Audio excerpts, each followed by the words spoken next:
People, deluded, I'm back again. Arsenal 3, Molde nil, Arsenal 3. And what can I say, people? I wouldn't exactly say it's the perfect performance, but on the face of it, it is, people. Forget all of that. Hayland, all I care about is that Balogun scored. Emil Smith-Rowe got an assist. Joe Willock had an encouraging game. Nelson scored, and I've been backing Nelson to the death. I'm really happy with that. Balogun is a fantastic moment for his family and everyone that's helped him along the way to become a professional footballer, much less the man himself. Let's be very wary with how we're going with the expectations and whatnot, because I see this a lot with young players. People throw this energy at them, and then when they play 10 or so games and they have a shaky one, they're hung out to dry. I think Balogun can go as far as his career takes him. Equally, I personally don't think Eddie Nketiah, unless he's going to be a squad or rotation option, is going to have a tough time having a long-term future here. And he was poor today. That being said, I don't want it to turn into a witch hunt about him, especially when Balogun scored, By all means, compare them. Ask, why has this guy not been about? And, Laka and Eddie have. But don't use it as a stick to beat him, Don't lead a witch hunt. Eddie was poor. He snatched at chances. He was very greedy today, which annoyed me. He was on the peripheral. But generally, I was happy with Haylen. I'm happy that, and I'm saying this with exception to Luiz, I'm hoping that he was subbed, because I watched it without the commentary or the commentator on. I'm hoping in relation to David Luiz it weren't an injury. I assume it was, because why would he take a man off that didn't play in the last game at half time? Luiz is someone I wanted to play against Wolves, so he seems injured. Obviously with that plastic pitch, and you saw how poor the pitch was, that was a concern. And again, there's still question marks over the El Nenes and the Partes. I guess Spurs have just scored, by the way, people, the Brazilian you. I guess the one thing you could look at is, could we have rested Tierney outright? Did we need to bring Tierney on, Xhaka and Ceballos, they didn't play 90 minutes, but Xhaka, Ceballos, Joe Willock, Holding, Tierney, these are all Lacazette to a degree, and Nketiah. These are all players that to a degree have a good chance of starting against Wolves or being utilised in some capacity. So again, I'm not questioning Arteta, I'm just giving you a lot of talking point. But back to the game, we knew what we needed to do. You win, things are qualified. The manager can rotate and give players a rest and decrease the likelihood of injuries. Balogun might get a start, and these young Haylen prospects that could get more of a look in. Smith-Rowe could get more of a look in. Aziz and Kochel could make a debut in official games. 12 points, shut this thing up now, go through. Don't make it harder than it needs to be. We know what to do. Molde gave us a shock. Yeah, we beat them 4-1, but remember that they gave us a tough time in the first game, people. We had to come from behind. And I think we started off well. I think, what you wanted to, I feel, he's actually, not that it was perfect, but we was actually passing the ball forward. We're actually trying to find people. Luiz is consistently trying to play over the top. We're having opportunities like numerous times. Nelson, Pepe, there was chances, but they were low-level chances, and you just needed the quality to be a bit better. I didn't think Molde posed much of a threat. Runarsson looked a bit shaky at several incidences in that game, in my opinion. Eddie Nketiah and Runarsson are two players I'm looking at in relation to this game, a bit like, oh, what was that about?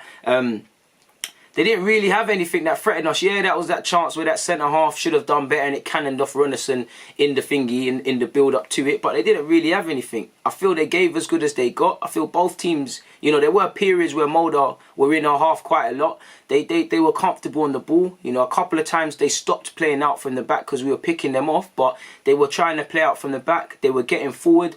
They were, they're good. They're a good team technically. Everybody's comfortable on the ball. They were having possession. But I feel they were too happy with playing in front of us, not trying to penetrate our defence. And when they did, it was really over. It was fairly even in the first half. At a point, both teams had 5 corners apiece. We had like 51% possession to 49. I think the graphic said, forgive me for poor maths, I think that's what it said. There wasn't too much in it. And the worry for us is the more chances we get and don't take, the more opportunities they're going to get and take as a true Arsenal fan.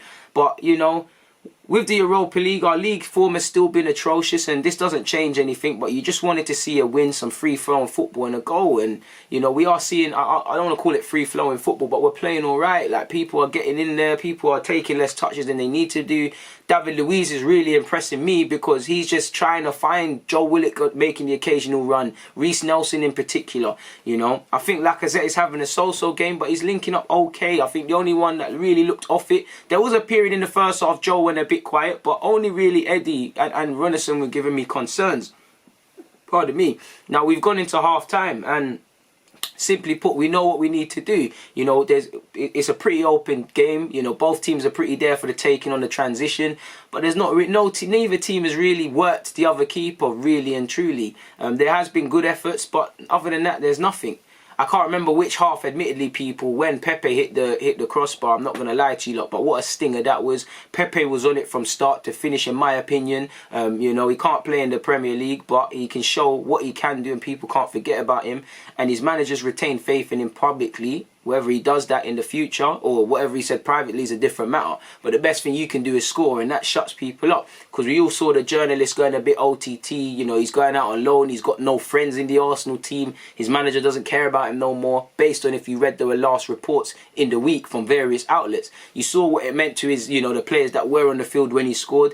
And I guarantee I haven't seen it, but Arteta will probably have a few good things to say about Pepe, and you know, in the headlines for the right reason. Yes, it's against Molde in Europa League. We want you to play against Wolves and things like that. And if it goes a different way, we might say certain things. But, you know, it is what it is. You know, Pepe gave us the lead. Admittedly, I haven't even got my notes available. Where are my notes, people? Apologies.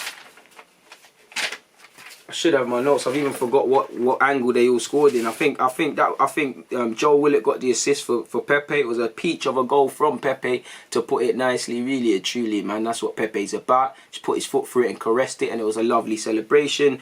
Obviously 2-0. You saw my man obviously score, Reiss Nelson.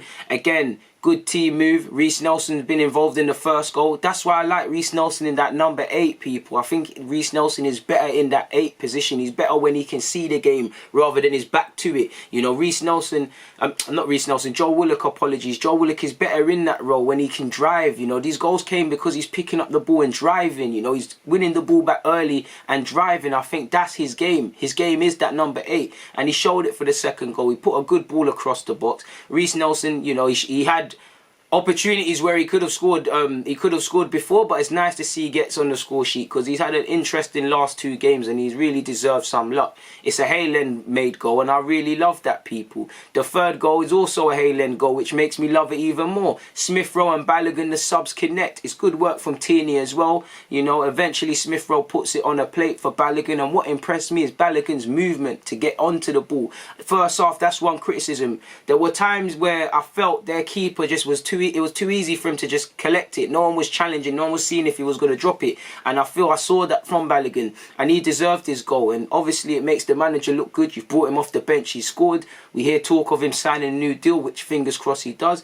It's a perfect day. You want to see Nelson kick on. It wouldn't surprise me if Reiss Nelson and Joe Willock have played themselves into the lineup. I'm not too sure for fitness permitted and things. You know, none of the centre mids that started against Leeds, with the exception of, well, Joe Willock was subbed, forgive me if I'm wrong. I'm sure he was subbed. Yeah, Joe Xhaka was subbed, Ceballos came on. None of them got 90, so I'm not too sure for match fitness. But you'd imagine Joe Willock and Reiss Nelson have played their way into that squad. I'd say Nelson must be pushing a start. I hope Saka is back for the Wolves game, which means Nelson can't play on that left.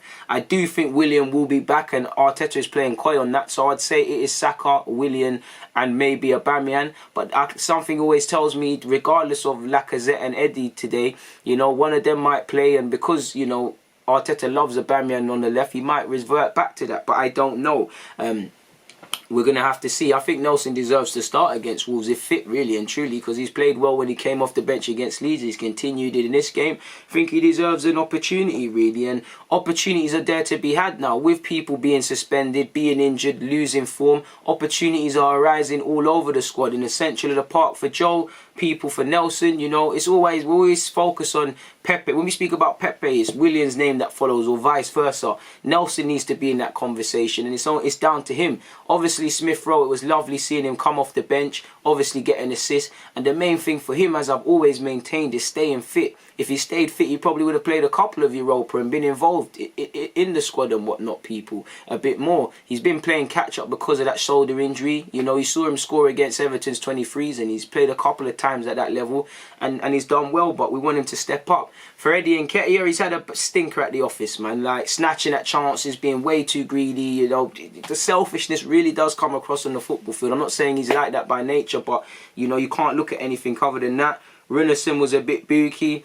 to be fair, I think Cedric Suarez worked quite well with Pepe today, to be fair with you people. What can I say? We kept a clean sheet, which is the main thing I wanted. I wanted some goals. We scored. We played okay. The young players gave good account of themselves, or the majority of them. We've got 12 points. We advanced to the next round and we switch our attentions to the Wolves game. It's as simple as that, people. On that note, though, people, DG, I'm out.